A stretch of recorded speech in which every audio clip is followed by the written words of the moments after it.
We often hold our insecurities in our posture. When we feel the need to hide a perceived flaw, that emotional bracing translates directly into physical tension. Over time, this pulls the body into torsion, manifesting as rounded shoulders, an off-center stance, or even an uneven eyebrow.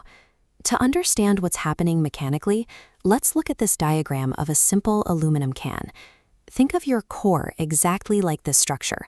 The top of the can is your diaphragm, the bottom is your pelvic floor, and the coiled spring running through the center is your spine.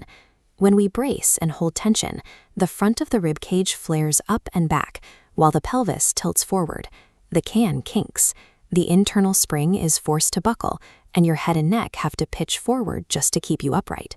Before you can step onto a dance floor and attempt dynamic Latin movements, you have to unkink the system.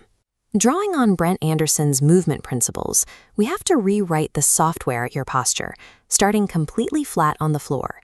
This brings us to the 90-90 balloon breathing reset. You'll lie flat on your back to eliminate the stress of gravity. Place your feet on a wall with your hips and knees bent at 90 degrees, squeeze a block between your knees, and hold a balloon. The most common mistake here is pushing your feet flat into the wall. Instead, as this graphic shows, you need to pull your heels down the wall.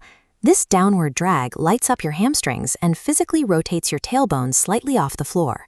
With the lower half anchored, you take a breath in through your nose and then perform a slow 5-second active exhale into the balloon. This sustained resistance forces your oblique muscles to fire. Look at how the rib cage responds to that breath. As the air is forced out, those flared front ribs melt downward and rotate inward, sitting perfectly parallel with your tucked pelvis, which allows your lumbar spine to rest flat against the floor. By combining that active hamstring pull with a heavy forced exhalation, you successfully stack the can back into neutral alignment. With the core stacked, we can work outward to the limbs. To fix torsion in the lower leg, we start with supine ankle circles to isolate the foot from the shin. The strict constraint here is that the shin bone must remain completely frozen. You want to execute 20 slow rotations of the ankle, ensuring the lower leg doesn't move to help the foot cheat its way through the range of motion. Once the foot is moving freely, we move up to the pelvis. Flip over into a quadruped or tabletop position. Slowly push your hips back toward your heels. Pay attention to what you feel. Does your lower back round as you move, or do you feel a clean, deep pinch right at the front of your hip joint? This skeleton illustrates the mechanics of a proper hinge. Brace the abdominal wall to keep the ribs down.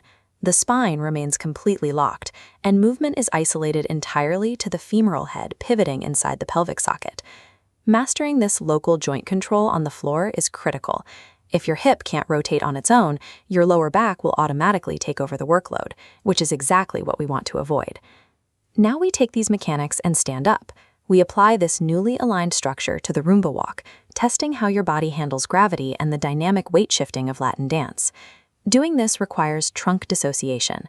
As the text highlights here, you have to move your rib cage independently while maintaining a perfectly quiet, stable pelvis. This stability comes from the anterior oblique system. This muscular sling connects your external oblique across your abdomen into your opposite inner thigh, bracing diagonally. Without it, your weight dumps outward. By driving your foot down, this sling perfectly catches and supports your weight. The progression is strict. Breathe to align the rib cage and pelvis, isolate the joints to mobilize them safely, and engage across the body to dance. By rebuilding your structural software from the ground up, you eliminate the tension of hiding your perceived flaws. You replace it with true frontal plane stability, giving you the foundation to move with authentic power and confidence.